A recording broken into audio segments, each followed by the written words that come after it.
നമസ്കാരം. പ്രധാന വാർത്തകൾ.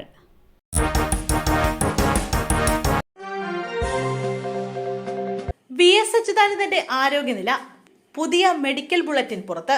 വി.എസ്. അച്യുതാനന്ദന്റെ ആരോഗ്യനില മാറ്റമില്ലാതെ തുടരുന്നുവെന്ന് പുതിയ മെഡിക്കൽ ബുള്ളറ്റിൻ. രാവിലെ മെഡിക്കൽ ബോർഡ് യോഗം ചേർന്ന ശേഷമാണ് മെഡിക്കൽ സൂപ്രണ്ട് മെഡിക്കൽ ബുള്ളറ്റിൻ ഇറക്കിയത്. തീവ്രപരിചരണ വിഭാഗത്തിൽ പ്രവേശിക്കപ്പെട്ട വി.എസിന്റെ ആരോഗ്യനില മാറ്റമില്ലാതെ തുടരുന്നുവെന്നാണ് മെഡിക്കൽ സൂപ്രണ്ട് അറിയിച്ചത്. വി.എസിന്റെ ആരോഗ്യനില അതീവ ഗുരുതരമായി തുടരുകയാണ്. വി.എസ് മരുന്നുകളോട് പ്രതികരിക്കുന്നുണ്ടെങ്കിലും രക്തസമ്മർദ്ദവും വൃക്കകളുടെ പ്രവർത്തനവും സാധാരണ നിലയിലായിട്ടില്ല. ഇടവിട്ട് നൽകി വരുന്ന ഡയാലിസിസ് ശാരീരിക അവസ്ഥ കണക്കിലെടുത്ത് ഇടയ്ക്ക് നിർത്തിവെക്കുന്നുണ്ട്. കാർണോർ വധക്കേസ്. പ്രതി ഷെറിന് മോചനം. ചെറിയനാട് ഭാസ്കര കാർണോർ വധക്കേസിൽ പ്രതി ഷെറിന് ജയിൽ മോചനം അനുവദിച്ചു. ഷെറിനടക്കം 11 പേർക്ക് ശിക്ഷ ഇളവ് നൽകി വിട്ടയക്കണമെന്ന സർക്കാർ ശുപാർശ ഗവർണർ രാജേന്ദ്ര വിശ്വനാഥ് അർലേക്കർ അംഗീകരിച്ചു. 3 കേസുകളിലായാണ് 11 പേർക്ക് മോചനം നൽകുന്നത്. നേരത്തെ ഷെറിന് ശിക്ഷ ഇളവ് നൽകി വിട്ടയക്കണമെന്ന് സർക്കാർ ശുപാർശ ചെയ്തിരുന്നു. എന്നാൽ ഇവർക്ക് അടിക്കടി പരോൾ കിട്ടിയതും ജയിലിൽ സഹതടവുകാരുമായി ഏറ്റുമുട്ടിയത് പുറത്തു വന്നതും സർക്കാർ ശുപാർശയ്ക്ക് ശേഷവും ജയിലിൽ പ്രശ്നം സൃഷ്ടിച്ചതും തിരിച്ചടിയായി. പദവി ഏറ്റെടുക്കാൻ താല്പര്യമില്ല. വി.സിക്ക് കത്തയച്ച് മിനി കാപ്പൻ.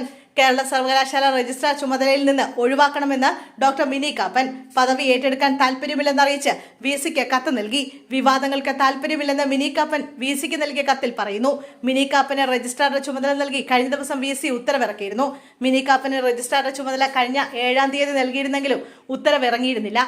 തുടർന്ന് ഇന്നലെ രാവിലെയാണ് ഉത്തരവ് പുറത്തിറക്കിയത്. കൂടാതെ ജോയിന്റ് രജിസ്ട്രാർ പി ഹരികുമാറിന് പകരം ഹേമ ആനന്ദിനും ചുമതല നൽകി ഉത്തരവിറക്കിയിരുന്നു. ചേർത്തലയിൽ 5 വയസ്സുകാരനെ ഉപദ്രവിച്ച് പരിക്കേൽപ്പിച്ചതായി പരാതി. അമ്മയ്ക്കും അമ്മുമ്മയ്ക്കുമെതിരെയാണ് കേസ്. മുഖത്തും കഴുത്തിലുമുണ്ടായ മുറിവ് അമ്മ സ്കെയിൽ കൊണ്ട് അടിച്ചതാണെന്നും അമ്മുമ്മയും ഉപദ്രവിക്കാറുണ്ടെന്നും കുട്ടി പറയുന്നു. കുട്ടിയുടെ മൊഴിയുടെ അടിസ്ഥാനത്തിൽ ചൈൽഡ് ലൈൻ പ്രവർത്തകർ ഇടപെടുകയായിരുന്നു. UKG വിദ്യാർത്ഥിയായ 5 വയസ്സുകാരന്റെ മുഖത്തും കഴുത്തിനും മുറിവേറ്റ നിലയിൽ കണ്ടെത്തുകയായിരുന്നു. ചായക്കടയിലാണ് കുട്ടിയെ കണ്ടെത്തിയത്. PTA പ്രസിഡന്റ് അഡ്വക്കേറ്റ് ദിനൂപിന്റെ ശ്രദ്ധയിൽപ്പെട്ടതോടെയാണ് വിവരം പുറത്തറിഞ്ഞത്. കുട്ടിയെ ചായക്കടയിൽ ഇരുത്തിയ ശേഷമാണ് മാതാവ് ലോട്ടറി വിൽപ്പനയ്ക്ക് പോകുന്നത്. മെയ് 24-ന് അമ്മയുടെ ആൺസുഹൃത്ത് കുട്ടിയെ ഉപദ്രവിച്ച കേസിൽ അറസ്റ്റ് ചെയ്യപ്പെട്ടിരുന്നു. ഇയാൾ പിന്നീട് മരിച്ചിരുന്നു. അതേസമയം സംഭവത്തിന്റെ പശ്ചാത്തലത്തിൽ കുട്ടിയെ രാത്രി തന്നെ ശിശുക്ഷേമ സമിതി ഏറ്റെടുത്തു. കൊല്ലം റെയിൽവേ സ്റ്റേഷനിൽ സുരക്ഷാ വീഴ്ച. യാത്രക്കാരുടെ തലയിലേക്ക് കമ്പി വീണു. 2 പേർക്ക് ഗുരുതര പരിക്ക്. നിർമ്മാണം നടക്കുന്ന കൊല്ലം റെയിൽവേ സ്റ്റേഷനിൽ വൻ സുരക്ഷാ വീഴ്ച. നിർമ്മാണത്തിലിരുന്ന കെട്ടിടത്തിൽ നിന്ന് വലിയ കമ്പി യാത്രക്കാരുടെ തലയിലേക്ക് പതിച്ചു. ഗുരുതരമായി പരിക്കേറ്റ 2 യാത്രക്കാരെ കൊല്ലം ജില്ലാ ആശുപത്രിയിൽ പ്രവേശിപ്പിച്ചു. ഇരുവരുടെയും പരിക്ക് ഗുരുതരമാണെന്നാണ് വിവരം. നീരാവിൽ സ്വദേശി സുധീഷ്, മൈനാഗപ്പള്ളി സ്വദേശി ആശ എന്നിവർക്കാണ് പരിക്കേറ്റത്. ട്രെയിനിൽ വന്നിറങ്ങി പുറത്തേക്ക് വന്നവർക്കാണ് പരിക്ക്. സുരേഷ് ഗോപിയുടെ പുലിപ്പല്ല് മാല. വനം വകുപ്പ് അന്വേഷണം തുടങ്ങി. ആദ്യപടിയെന്ന നിലയ്ക്ക് വനം വകുപ്പ് പരാതിക്കാരന് നോട്ടീസ് അയച്ചു. പട്ടിക്കാട് റേഞ്ച് ഓഫീസറാണ് നോട്ടീസ് നൽകിയത്. ഈ മാസം 21-ാം തീയതി പട്ടിക്കാട് റേഞ്ച് ഓഫീസിൽ ഹാജരായി ഇതുമായി ബന്ധപ്പെട്ട രേഖകളും തെളിവുകളും ഹാജരാക്കണമെന്നാണ് നോട്ടീസിൽ പറയുന്നത്. തെളിവുകൾ കൈമാറാത്ത പക്ഷം പരാതിക്കാരനെ ഒന്നും ബോധിപ്പിക്കാനില്ലെന്ന് കണക്കാക്കുമെന്നും വനംവകുപ്പിന്റെ നോട്ടീസിൽ വ്യക്തമാക്കുന്നു. INTUC യുവജന വിഭാഗം സംസ്ഥാന ജനറൽ സെക്രട്ടറിയും യൂത്ത് കോൺഗ്രസ് മുൻ ദേശീയ വക്താവുമായ മുഹമ്മദ് ഹാഷിമാണ് ഇത് സംബന്ധിച്ച പരാതി നൽകിയത്. BJPക്ക് പുതിയ ടീം. സംസ്ഥാന ഭാരവാഹികളെ പ്രഖ്യാപിച്ചു.